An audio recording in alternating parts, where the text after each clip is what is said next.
So what is QHHT, and should you have this done? So QHHT is Quantum Healing Hypnosis Technique. It is a technique that was created by Dolores Cannon. If you don't know much of her work, you can look her up online. Amazing individual. She was a hypnotist, and she discovered that healing can actually occur by going into your past. And through thousands and thousands of clients, she created this technique to help people to heal through their past and through talking to the subconscious or the higher self, however you want to look at it. So what is QHHT? I am a QHHT practitioner, and I was hesitant to even learn it because I'm like, I don't understand what this thing is. And once I heard a sample of a session, I was like, wow, this is really freaking cool. It is amazing, and you can get instant healing. I was like, what? And I wanted to have it done on myself, and I had it done on myself, and I was speechless at what had occurred. If some of you don't know my story, I was able to heal myself in one walking meditation, and it was like the most incredible experience in my life. And I would say this is up there with my top 3 or 4 experiences after doing my QHHT session. When I came out, and when I came out, I was very tired, but the very next day I was like on top of the world. I felt this weight lifted off of me. I can't even explain how amazing I felt, how many realizations I had, how much was lifted off of me, how free I was. It was just like, wow, everybody has to know about this. So then I did the training, and I'm like, I got to help other people do this, and I want other people to do the training, or I'll help other people whatever way I can. This is an amazing, amazing technique. So let me tell you a little bit about the process and what happens during a session so you can have these amazing experiences. Or see if you want to be a practitioner yourself. So the process is basically you go through a typical hypnosis induction, when you just try to get somebody really in a trance state, kind of shut off their ego. And that's the biggest thing. If you don't know a lot about hypnosis, it's a lot like meditation. You're just trying to shut off the conscious mind. The conscious mind is the one that thinks it's in charge and thinks it knows everything. It's the ego, it's in charge, it rules, and it sometimes makes stupid decisions. But the unconscious mind is the one that really knows what it needs to be doing. The conscious mind is the one that tells you to breathe and to blink and digest your food and stuff. And so it knows how to keep you alive. And the conscious mind thinks it knows how to keep you alive. But the unconscious mind is like, no, dude, you really should be doing this.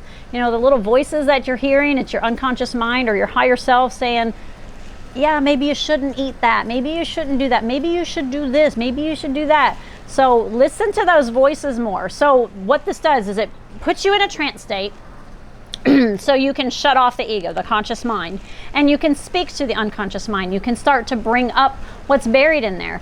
If you look at how much of your brain you only use like 5% of your brain. So the other 95% of it is all just stored thoughts, memories, programs, whatever is in there. And so in hypnosis, we're shutting off that brain that's active, that's doing the 5% of the thinking, and we're trying to access the 95% where we can bring up memories, we can bring up emotions. Now I say that and some of you are freaking out. You're like, but I had this thing happen to me and I don't want to relive that. You don't have to relive that. The memories are there, and we want to bring them forth. I say that hesitantly. Bring them forth to basically let them go. So you can acknowledge that something happened and then just let it go. You don't have to re-experience that trauma and then be like, okay, let's let it go. No, you just bring it forth as like, okay, that thing happened. Let's just let it go because it's in the past. So the unconscious mind isn't going, it's your conscious mind really that's being like, I'm re-experiencing this thing. It's your unconscious mind's like, hey, look, you had this, just let it go. It doesn't think like we do. Our conscious mind, our ego, just overthinks things so much. So basically you get into that trance state, shut it off, and you go through a process. You kind of imagine like a beautiful calm place that just kind of gets you calm and relaxed. And then we go to the part which brings up something from your past. Now, if you believe in past lives, it could bring up a past life.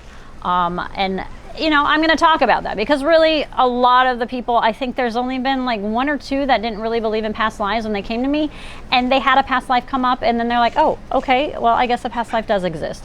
So a past life will most likely come up, but if you don't believe it, actually, no, I take that back. There is one client that never went to a past life. They stayed in this life, which is okay, because that just means they're trying to deal with things to let go of in this life. But past lives is a big thing. If you're watching this video, just be prepared to know that a past life most likely will come up during a session. And a past life is where most of your baggage actually is. Now, baggage, that's just all your traumas, your whatever you're holding on to, all the stuff you're holding on to. Why you can't move forward in your life is probably because of things that happened in past lives. Basically, past lives, you've lived a life, you did something in that life, you did it wrong, so you come back again and you're like, okay, well, this time I'm going to make sure that I learned my lesson. And you go in that life and you're like, oh shoot, I didn't learn my lesson. Okay, let's try this again. I think I got it. Let's try it again. It's kind of like when you're playing a video game and you're like, okay, oh shoot, I died. Okay, let me try again. Oh shoot, okay, wait. Okay, I learned it. Okay, let me try it again. Oh shoot, I died. Okay.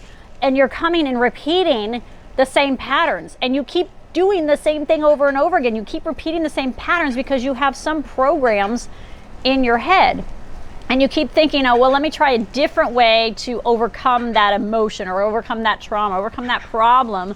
But you've got programs. Have you ever noticed how kids come into this world with a personality already? It's like, where does that come from? Especially if you have a household full of kids, or even just 2 kids, and you can notice, or even just growing up, you notice your brothers or sisters or whatever, we're different. It's like we're raised in the same household, but it's like this child is so this and this child's so that, and how? I don't understand that. I know when I looked at my children when they were first born, it's like I could tell. I'm like, okay, like my first daughter, I was like, she's not a pink frilly girl. I dressed her in purple. And she's kind of that way now. She's not a frilly girl. My other daughter that was born, I was like, oh my gosh, she needs frills and stuff. And she's like all into fashion and different things like that. So it's like I kind of already knew their personality when they were born. You could just tell that they already have a personality from their previous lives.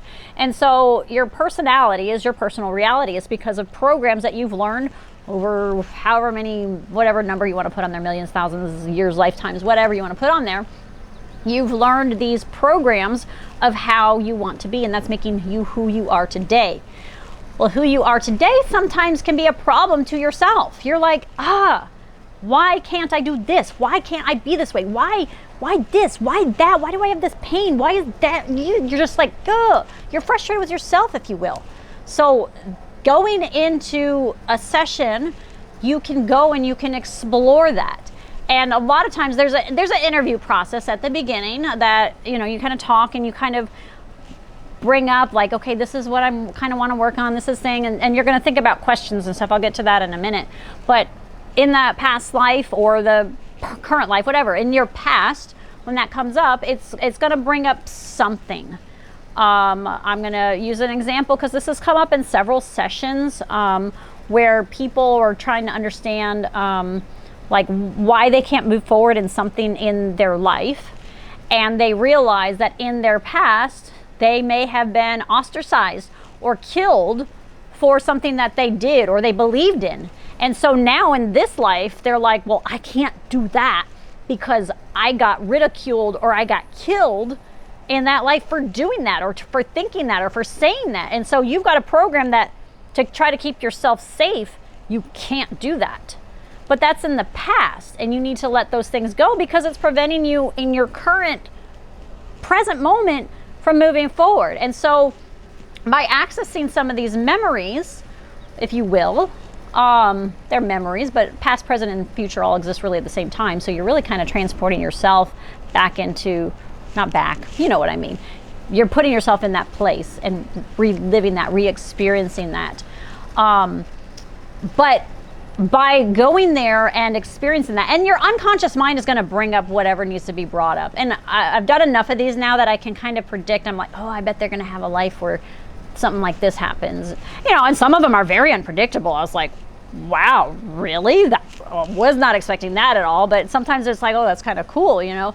It's really interesting to see what kind of lives people live, especially if they're, you know, they come across as a certain person, and you're like, wow, that just doesn't seem like they'd be that kind of person at all. But there's aspects of them in that life that they have in this life that, or maybe they're hiding that part of themselves in this life. They're like, oh man, I've seen that too a lot, where it's like in this other life, they were just so free or whatever. And they're like, oh, I wish I could be that way. But that life was brought to them so they could see that you have been this way. You are this way. You can be that way. So there's wonderful lessons in reflecting on these experiences. Now, some people say, well, do the past lives really exist? Did I make that up? I hear that all the time. Did I make that up? Whether or not you made it up, just say your unconscious mind created it so you could experience it and feel it and learn a lesson from it. So whether or not you really experienced it, that one thing, how did you feel after you experienced that? Did you feel wonderful? Did you feel like, oh shoot, I need to just let that go? Whatever it was, real or not, if that really happened, it came up and you felt something. So just go with that. Go with the feelings of the experiences of it, because that's really what a lot of this journey is about, is experiencing and feeling things, or to let go of those things that we experienced and we want to hold on to. So the process continues.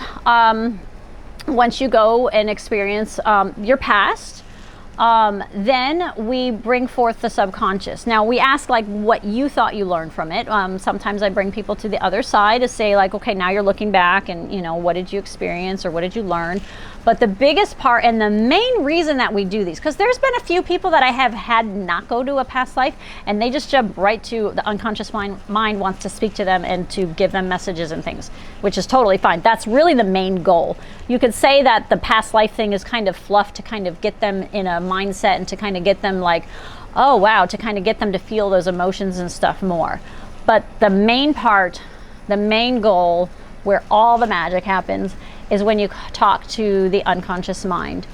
And some people like to call it the higher self, and you can use whatever name you want. I've asked some people if they prefer to call it the higher self, because it's information coming in that you are unaware of. Some people might even call it the Akashic record, but I refer to it to unconscious mind. That's just how Dolores Cannon has scripted it, and that's what I oftentimes will use. The unconscious mind, now beforehand during the interview, we'll prepare some questions that we'll ask, like, okay, why did this thing happen to me? Where am I going with this? Or why can't I heal this? So different things like that, or different body ailments that they have going on. And we talk to the unconscious mind. We get some lessons, some learnings from whatever visions they might have been shown. It doesn't have to be visions. There's been some people that don't have visuals. They just have senses or feelings, which is fine. So what are the things that they need to learn or carry forth with them from what they experienced? And then we go on to talk and ask different questions, and it's amazing. Oh my gosh, it's amazing the things that come through. And another thing, and this isn't just like, okay, this is just information. For some people, that's all they need is information.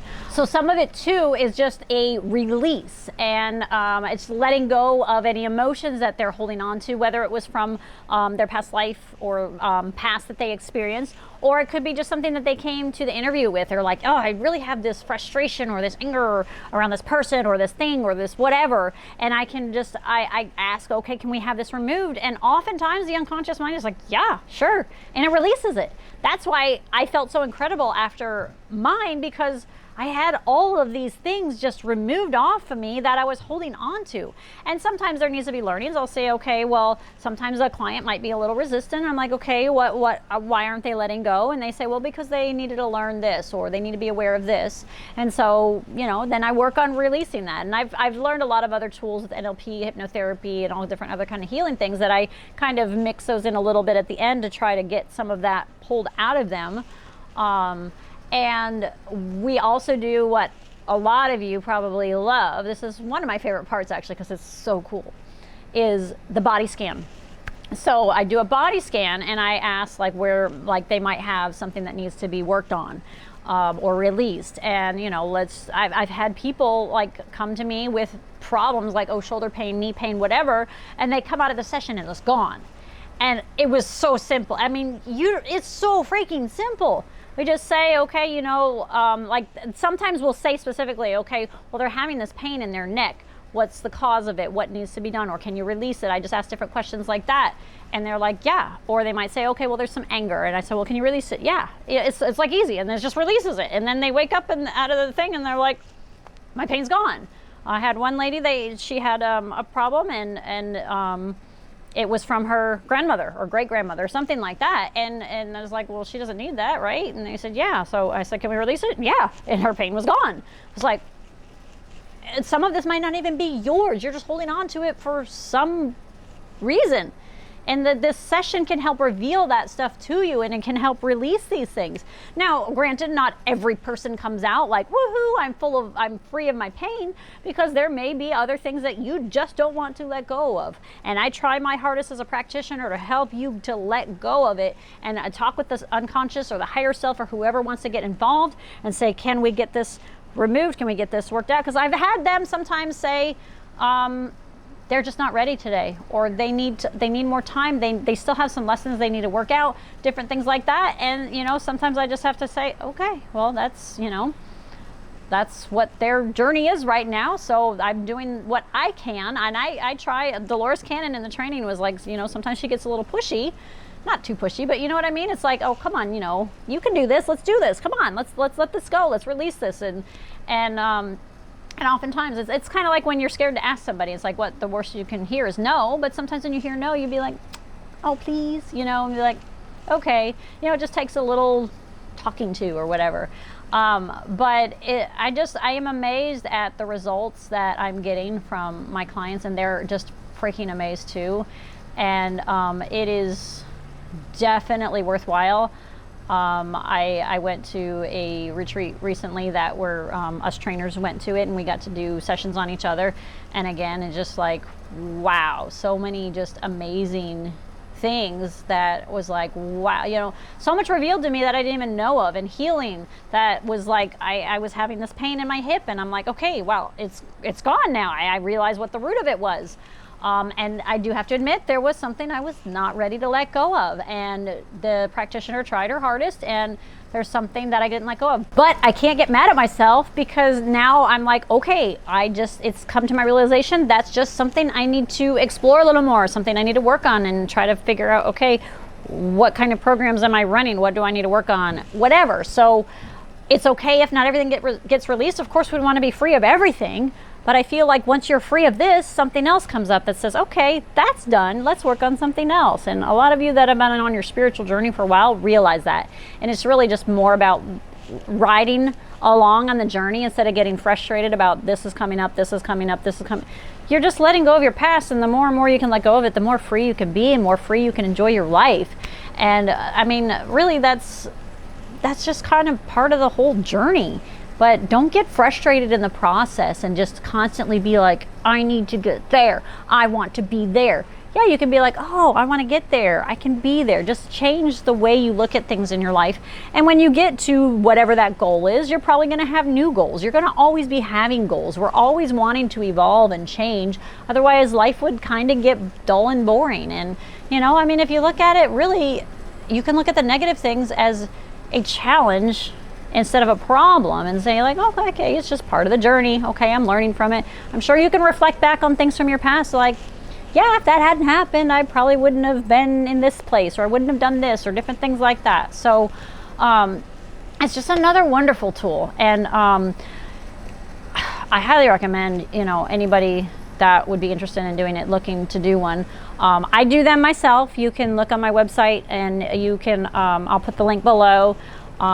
You can also, if you want to look locally, you can do like a search online for QHHT practitioners. You can go to their website, and I do have to give some discretion a little bit, because they have what's called level 1, like intern level 1, level 2, and level 3. I went to a level 3. They go through excessive amounts of training, different things like that. I just wanted to go right to like the cream of the crop. My husband several years ago had one done with a level 2. And she didn't really know a lot of what she was doing. So just because someone's a level 2 doesn't mean that they are like really that much better than a level 1. I mean, there's interns that are like, whoa, blowing you away because they're just really good at what they do. And level 2 just means that you've taken the coursework. So what I did is like, and what I was doing originally, I was like, okay, who intuitively can I pick? And so, you know, it's sometimes hard to pick a practitioner. It's a little hit or miss, but that's why the websites are kind of good. If you can go to their website and kind of check out, okay, this person kind of resonates. They seem like they could do a good job or whatever. So don't, if you've had, because I did a session on a friend recently, and she's had one done before and was like, I didn't feel anything. And I've had other people say I didn't feel anything. And then like I think my first 3 clients that I did were like, yeah, we did one several years ago. It was nice. But then when they came out of my session, they were like, wow, okay. So it was a totally different experience. So the practitioner can also make the experience a lot better. So if you have had it done and you're like, meh, or if you do it and you just are like, well, I wasn't very wowed with the experience, just know that sometimes the practitioners are still kind of like figuring it out and feeling it out or whatever. And it's like that with anyone. I mean, think about it when you're in grade school, you know, or school in general. It's like you had some teachers that were just like amazing. You just like, oh my gosh, they were amazing. I loved their class. I loved listening. Even it was like history. Like, oh, I was such a great class and I loved it. Or there's one, oh, I hated going to their class. You know, it's kind of the same thing. You're going to have the practitioners at all different stages. I'm sure they love what they're doing, but you're going to have a different experience with a different person. So don't diss an experience if you know, like I said, there was a lot of people that have done it before and they were like, it was not good. But then they had another one. They're like, wow, okay, now this is cool. But that's pretty much all I can say about QHHT. There's a lot more information online. There's probably more videos that you can look up. Dolores Cannon, if you have not looked into her stuff, she's amazing. She's written, I don't even know how many books, 14, 19, whatever books, just through her experiences of what she's gotten from her clients, all the information and knowledge she's gotten about how the universe and the world works through her clients. Her daughter also wrote a book that's How the Body Speaks, I think. And that one's really interesting because it shows like what different parts of the body are actually talking about. I think I did a video on this, like the emotional, I don't remember what it's called. I can put the link below, but it talks about how different parts of your body that have pains or something going on with them are trying to tell you something. And that's very interesting. And that knowledge is good to have when I do these sessions with people too, because like you could be carrying a burden on your shoulder, or your hand, you have arthritis because you can't let go of something. Your feet can't move forward. If you're constipated, you can't let go, different things like that. So, but those are a lot of interesting things that sometimes people will find out in their sessions or whatever. That's basically it. If you have any questions, just feel free. You can leave a comment below. You can contact me. I'll even put some information down in the comments if you want to contact me if you have any questions about anything I've shared today, and I'll try my best to get them answered for you. So thank you.